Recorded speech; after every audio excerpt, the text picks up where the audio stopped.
Hello, ladies and gentlemen, crypto deep divers.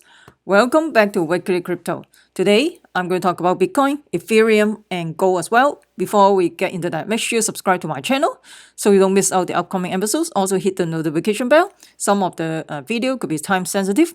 Also, you can follow me on Twitter, library.tv, and Patreon as well.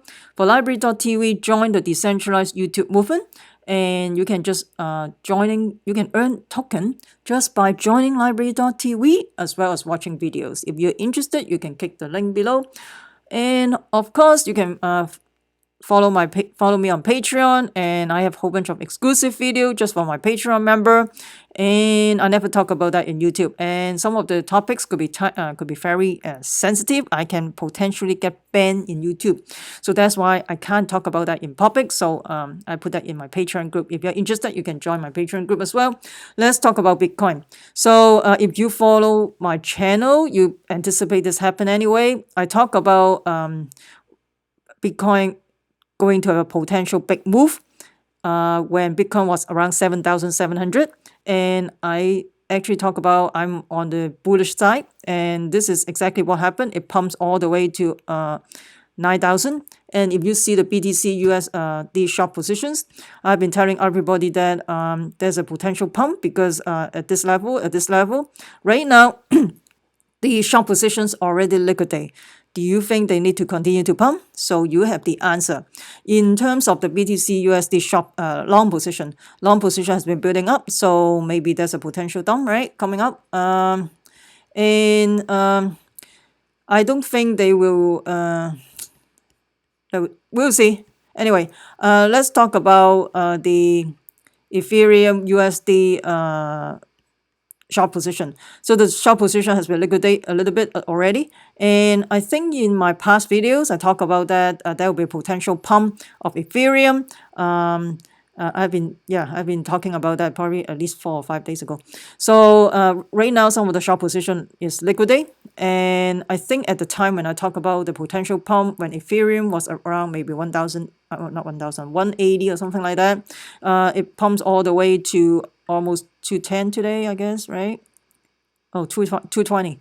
So that's why they pump to liquidate these positions, and maybe they will continue to liquidate the positions. Then once they liquidate all that positions, then they may switch around to dump once again, and this long position has been leveled off. Maybe they will dump this position. So we'll see. So you probably anticipate the Ethereum pump anyway. And in terms of gold, you probably anticipate this anyway, because when I talk about there will be potential pump for Ethereum, not Ethereum, for gold, because of you have to liquidate the short position, so that's why you need to pump to liquidate. And right now, looks like they liquidate the short position already, so that's why no more reason to pump anyway, right? So every dip is a good buying opportunity. I'm not saying you buy right now. I'm just saying that if they meet the indicator, I will buy. So don't put any emotion on any of these things. Just follow the indicator.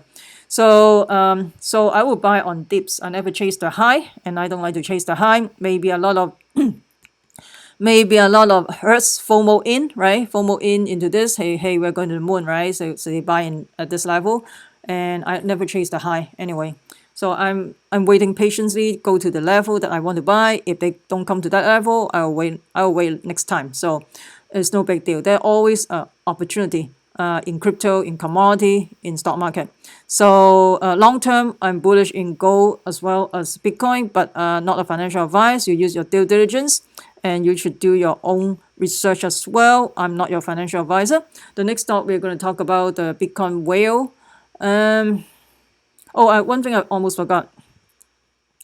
So the stock market is basically linked to Bitcoin, right? If the stock market do well, the Bitcoin will do well. So today, I've been telling everybody, I think probably a few days ago, because of the upcoming, there's a lot of potential. There's a lot of reporting about the earnings, about the unemployment benefit, a lot of economic indicator. Those things will not do well because the Q1 will be very bad because of the worldwide lockdown, basically, right? So if the stock market do not do well, so as Bitcoin, right now there's still a link between those two things, and today I think Dow drops about 288, right? S&P as well, they drop about, I forgot, I forgot. Anyway, so my point is, so if the stock market did not do well, so as Bitcoin. And in terms of paper gold and physical gold is a different story because it's already decoupling.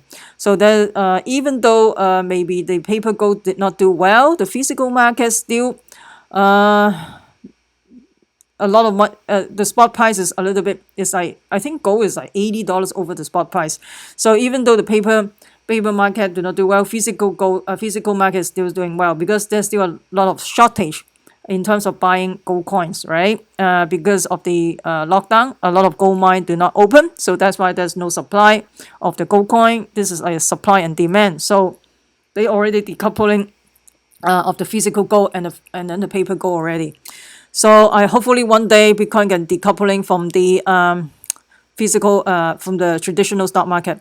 And the next stock we're going to talk about the Bitcoin whale address. They hit the highest number since August 2019. And you can see this is the Bitcoin address with balance over 10,000 Bitcoin.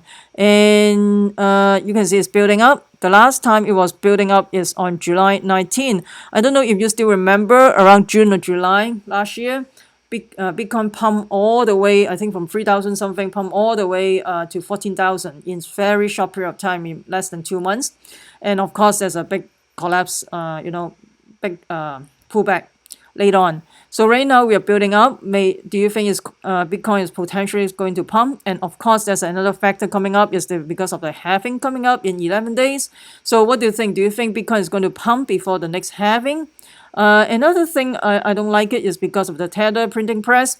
And whenever there's a Tether printing, and there will be a price pump for the Bitcoin. So basically, 50.5 million USDT, the Tether was transferred to Binance before the Bitcoin pump.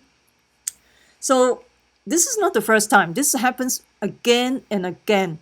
And the Tether treasury mints a whole bunch of stuff. Do they mint all this, minting all this out of thin air?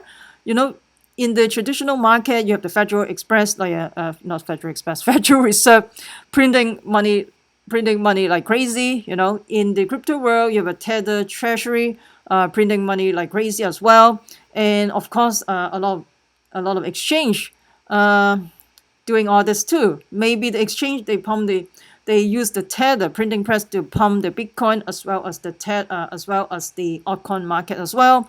And of course, the future market is another thing they can play, to liquidate the little guy position as well, right? So there's a huge manipulation in the market, and I don't like that at all. I mean, people basically buy Bitcoin using their money, right? But they are buying the Bitcoin using printing press in here. So there's no transparency for Tether. Do they really have something to back it up? Do they even have US dollar in the bank account to print all this Tether? Or are they basically printing out of thin air? And but the thing is, if the Tether is backed by US dollar and then US dollar is backed by nothing, so what do you think about this? I mean, if Tether is backed by gold or silver, it's a different story, right? But then Tether, whenever you ask them for some accounting, some disclosure, they refuse to give it to you, and then their statement or whatever is not too. It seems like to me a shady business. I don't know. I'm not sure. Let me know what you think about that. There's a lot of good stable coin. For example, the one in Gemini. Those are much more legit. Because I think Gemini is incorporated in. I think they have under the New York. I think under the New York. I think the SEC rules. I think for Gemini Stock Exchange. They are located in New York, so they have more regulations over there. But Binance, I don't know where they located now. Right now, is it in Malta or in where did they go? They jump from different area, from China to Japan and then to Malta, and then right now where do they go right now? I'm just confusing, and yeah, so I'm not sure how all these things is going to happen. I mean, basically, there's a whole bunch of manipulation in the market. It's up to the whale how they want to play the game in Bitcoin, whether they want to pump or whether they want to dump, because they can play this with Tether, right? Bitfinance is also printing a whole bunch of Tether, right? So I'm not sure. This is really bad. I mean, I hope they have more transparency, but I don't see any transparency. Let me know what you think about all this. I would love to hear from you. And if you find this video helpful, smash the like button, subscribe to my channel. Also share with your friends. Make sure you subscribe so you don't miss out the upcoming episodes. Also, please comment below. That will help my ranking in YouTube. I will continue to provide quality video for you guys. And remember, crypto deep divers, we the people take control of our money. Stay wise, stay safe, peace. I'm not a financial advisor. Investing in cryptocurrency, commodity, and stock market can have inherent risk. Please use your due diligence. So this video is only for entertainment purposes and informational purposes. You should consult with your financial advisor how to where to put your money.